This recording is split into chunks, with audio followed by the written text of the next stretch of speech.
Yes, sir. We back. We back. We lit. What's good, y'all? This your boy Ty back at y'all with another video. Y'all hit that like button. Y'all comment, share, subscribe if you're new. Now, my very highly anticipated video of my top 15 all time. I told y'all in my last video how I'm gonna do this, right? And I know y'all been anticipating this right here, man. But we gonna get to it today. Today I'm gonna give y'all 1 through 5 today. In the next video, gonna be 6 through 10. Third video, 11 through 15. If anybody didn't catch my last video, that's how I'm gonna do it. I'm gonna break it down to 3 parts, right? So with that being said, man, first of all, before I get into my top 5, first of all, before y'all hear my top 5, and I know it's gonna be very controversial, and a lot of y'all gonna have y'all bias and his thoughts and opinions in the process, or whatever the case may be. Let me tell y'all this, bro. I respect history. One thing I do love is history. History has always been something that I always been interested in growing up. I've always been a person who's been a big skeptic my whole life. And I've always been able to, do research on things, my own individual research on things, and go down to history. And a lot of y'all dudes like to sit here and talk about who these cats played with, or who these dudes played against, or who was in front of them. A lot of these dudes paved the way for some of y'all players that y'all watching today, or some of the people that y'all grew up, that we all grew up loving and watching as children and as we get older in age. So you got to respect the people who paved the way for you to a degree, and who gave you, or who's giving you basically everything that you see today. You got to give respect to the people that paved the way before them, right? But that don't mean, now let me say this. A lot of y'all gonna be in the comment section talking about, oh, you didn't watch these people play in this era. How you know how really great that these people was? I use empirical data and facts, rationale, and logic in all of my talking points. It ain't about fanboying for me. And I mean that with all due respect, right? So, like I said, y'all want, I'm gonna tell y'all who the best was. These are my top 5. And this is who I did history and research on, and why I say otherwise. So, just because you didn't grow up in the era don't mean you can't respect and give homage to the people who played the game before we was even born, or whoever we was even thought of. That's the reason why that's why history is so important. You do your own research. And also a lot of these games, of course, it doesn't tell the full story, but you could watch a few of these players' games and things of that nature to see how impactful and how great they really were, and why a lot of these people say what they say about these players, right? So without further ado, I'm gonna get to this video. Number 1, we all know is Michael Jordan, man. Come on, bro. What are we talking about? See, this is the thing. Before I get into this, once again, it has to be an argument. If you're gonna be considered top 5, a lot of y'all dudes that like to put Kobe in y'all top 5s, it has to be an argument that you was the best player at your position. Kobe Bryant is no argument for him. He's nowhere near Michael Jordan. I already debunked this, right? So, with that being said, it's no argument for Kobe as the best player at his position at all. No argument. And you can't put him above any of these guys that I'm finna name, y'all. If you do, I don't know what to say. But Michael Jordan, number 1, y'all. 6-time league MVP. No, not 6-time NBA champion. 6-time finals MVP. 5-time NBA champion. A slam dunk contest champion. He has an NCAA national title won. And let's not forget the legendary Jumpman. Like, a lot of y'all dudes wear Michael Jordan shoes. I don't wear them. I haven't wore a pair of Jordan since I was 8, 9 years old, to be honest with you. I'm also wear other stuff. I'm kind of different with my style, but I don't wear Jordans. But to this day, it's a reason why a lot of these people kill over dudes' shoes. to be honest with you, it's somewhat, it's you could say it's somewhat like a spell when it comes to how these people fight and kill over this dude's shoes. He's legendary. He's iconic. And people still wear his shoes to this day. The legendary Jumpman is still important, even from when he was playing in the 80s and the 90s all the way into what we at now, 2024. He's iconic. He's legendary, right? So people, and then, like I said, The Last Dance. Of course, it tells about, what, 10, 15% of what we actually seen and what we actually didn't get to see. People who was like, who wasn't able to watch Michael Jordan in real time. It was like The Last Dance, like 10, 15% of what it was watching him in real time. But nonetheless, like, it still gave you a glimpse on why he's the greatest player of all time. It gave you a little bit of glimpse, not to mention who he made. He made the Scottie Pippens of the world. He actually molded a lot of players into who they really was. His belief in his players and his ability to allow Phil Jackson to lead him and those guys is the reason why that he's so great and so iconic to this day, right? And, you know, you got a lot of people like the Isaiah Thomases that I hit on, the Scottie Pippens, that has a lot of resentment towards him. Part of the reason why Isaiah Thomas hates it because Isaiah Thomas is from Chicago, and Michael Jordan he's more known than Isaiah Thomas as in Chicago because of what Michael Jordan did in Chicago, although Isaiah is from there. But still, that's one of the main reasons why Isaiah envies Mike, and we all know Scottie Pippen. That goes unexplained. If you watch a lot of these talking points that he done made on ESPN and all this other stuff, it's a reason why, right? And The Last Dance says a lot to it as well. But nonetheless, man, he's a slam dunk contest. He won the slam dunk contest, I think, once or twice. Like, he's iconic, man. Not to mention his shoes sells for hundreds and hundreds of dollars. I mean, he's just iconic all around. It's nothing else to talk about when it comes to Michael Jordan. LeBron James, Kobe Bryant, they're not more iconic than MJ, right? Like, Kobe has some dope ass shoes, but they're not, and like, Kobe got some dope ass shoes, but it's not on the level of what Michael Jordan shoes actually represents to, you know, the so-called black community, right? Nonetheless, it still don't take none away from Michael Jordan, man. He's a 14-time NBA All-Star selection. He's just great all around, man. Just great all around, right? So, number 2. This is going to be controversial. This was tough, but I got Magic Johnson, number 2. He came to I said this to one of the brothers in the comment section once before. He came. And one more thing about Michael Jordan. I keep telling y'all, the hero ball era, I already alluded to this. Career 50% shooter from the field. Was efficient and proficient, even playing in that hero ball style, and still was efficient and proficient at it. There's nothing else to discuss when it comes to Mike. Number 2, Magic Johnson. I explained this to a brother in the comment section. Plenty of brothers in the comment. People talk about Michael. He couldn't rebound, and he couldn't score. He wasn't a scorer and things of that nature. Y'all look at points too much, and y'all look at flashiness too much. That's what I'm saying. Y'all got that Kobe Bryant haze. And don't get me wrong. If you want to talk about spectacular players, Kobe Bryant is definitely up there as top 3 all time. But he's not. He's not Magic Johnson. Magic Johnson is easily the greatest Laker of all time. All these guys that you see, the Chris Pauls, the John Stocktons, he's all those guys in one, right? He's a 4-time assist leader. He's a 2-time steals champion. He's a 5-time NBA champion. He came to the Lakers and impacted winning as a rookie, and won Finals MVP as a rookie. Yeah, he had Kareem. But that was an older Kareem. That wasn't the same Kareem that was in Milwaukee. Right? He was still great. He was still Kareem. He was still a good player, but he was not the same player he was when he was in Milwaukee.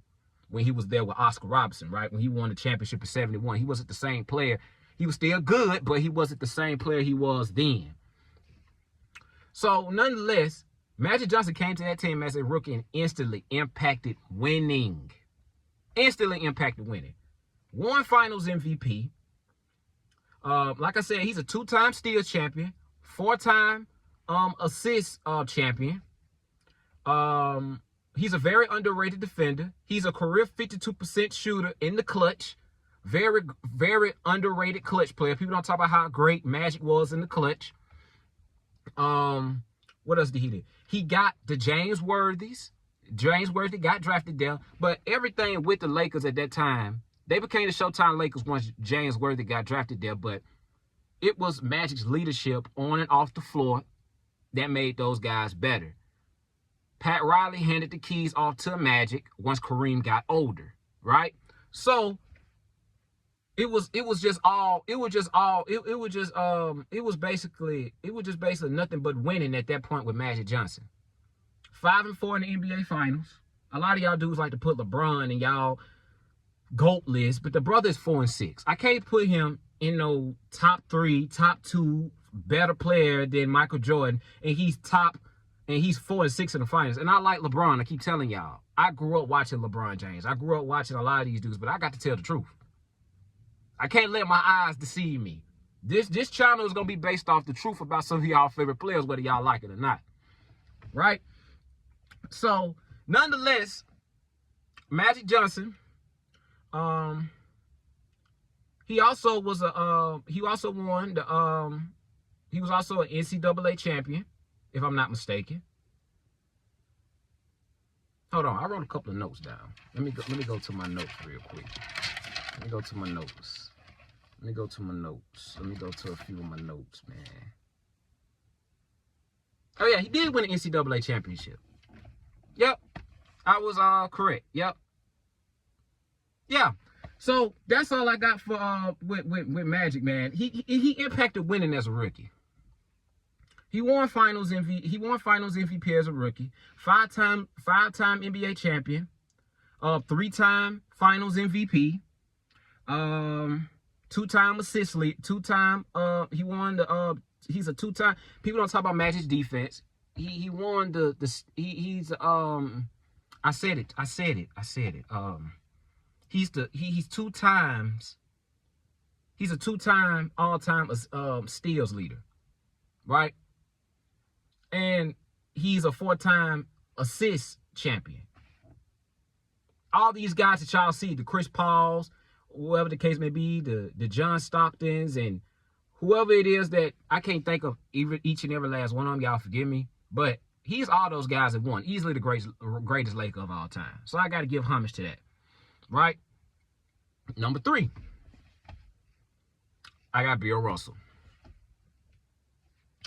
Bill Russell.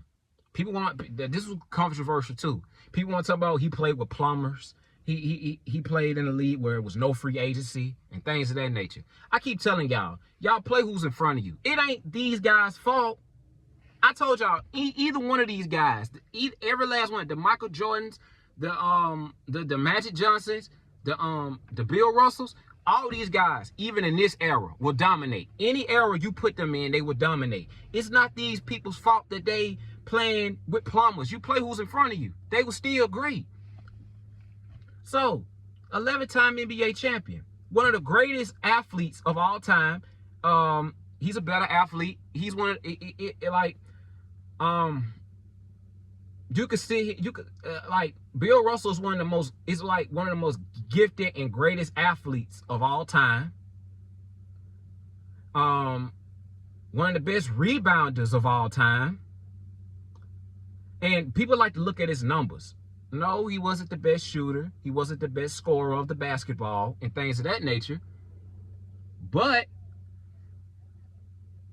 you got to look at more.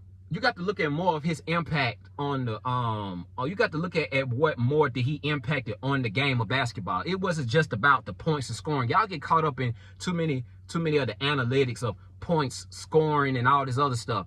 That stuff is important, but your points and scoring is not the only thing that impacts winning. It's the small things. It's the rebounding. It's the leadership on and off the floor as well. It's getting on the floor and diving for 50-50 balls that impacts winning or impacts you winning a game or winning a title or whatever the case may be. The small things matter as well. The intangibles matter as well. A lot of these dudes don't embody the intangibles that y'all like to put in this GOAT conversation, right? What else I got with Bill Russell? 11-time NBA champion. Of course, it's the Bill Russell Finals MVP, so he didn't win any Finals MVPs. You know, all that stuff was way before his time. But nonetheless, he probably would have won all 11 of them, right? What else I got with Bill Russell? I'm trying to see what else. I'm trying to see if I'm forgetting anything else. Bill Russell. I got a couple of notes. Let me go to some of my notes, man. I'm trying to think of this stuff all bad. I'm really not trying to use my notes too much. Oh, yeah. 5-time league MVP, 2-time NCAA champion.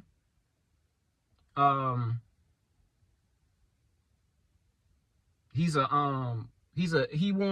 also won 2 titles as a player coach. See, the thing is with y'all like to put LeBron James in these GOAT conversations. I mean, LeBron James is not even a great leader on the basketball court. The Kobe Bryants that y'all put in, they're not even, they struggle to lead their teams half of the time. And y'all want to put them in this GOAT conversation. Like LeBron James, I mean, I don't feel like any play, like a lot of these dudes, especially a lot of these younger heads, like SGA is one of the players in the NBA that admitted that he don't even like LeBron James like that, right? Because a lot of these dudes see through LeBron James' bullshit. And a lot of these young heads don't even respect LeBron James. Do you think they really respect him as a player coach or a head coach? No, because LeBron James, although he has a high basketball IQ, he can only win one way. I keep telling y'all this. He's a control freak. If he don't have the ball in his hands, for the most part, I'm gonna say and say it's difficult for he struggles with impacting the game in other magnitudes. He's a control freak. Part of the reason why, and I know I'm veering off the path a little bit, but part of the reason why the Lakers aren't going to be successful and they haven't been successful, part of the reason why the Lakers were first round exits and was losing the conference finals the past 2 years because of LeBron James. He's a control freak. I keep telling y'all, I feel like if LeBron James can't control the narrative, if he can't be a control freak, I feel like the brother can't, if he can't get credit for it, if he ain't the reason, if he ain't the driving force for it, he don't want the championships. He don't want the finals MVP. It's just like he's using Anthony Davis, in my opinion. He's using him to, he used him to basically get exactly what it is that he wants. And if it's not going the way that he wants it, he'll sabotage it just to try to get his numbers, to inflate his numbers. But nonetheless, I know I veered off the pathway. Bill Russell is a 2-time champion as a coach. Most of these guys that I got in my top 5 were coaches at one point. LeBron James, Kobe Bryant, they have great basketball IQs. I don't think they have the patience to deal, especially with a lot of older heads today, and let alone some of the guys that Bill Russell's and some of the other all-time greats have had the ability to show their coaching skills and their coaching powers. LeBron James, Kobe Bryant don't have that. All due respect, great players, I don't think they have the patience. Right?